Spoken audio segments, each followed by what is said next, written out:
as we think about essential oils, and I use the essential oil and the terpene name very interchangeably because the action of those terpenes, when inhaled, it acts just as an essential oil. When I think about smelling some flowers, fresh roses, or, sniffing some cinnamon or cardamom, those wonderful spices, that engages our olfactory system.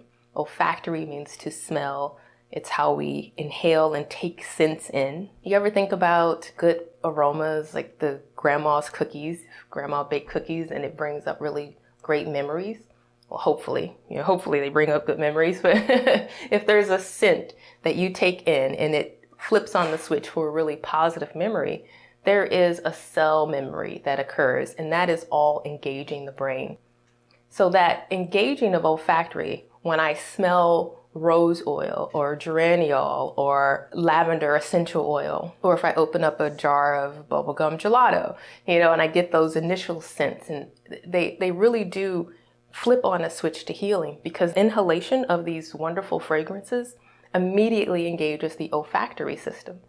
What the olfactory system then does, it stimulates, it sends out a reaction to the brain, and the brain then goes to secrete or release specific neurotransmitters. So neurotransmitters, some very popular ones that we may have heard about, are serotonin and dopamine, to be specific.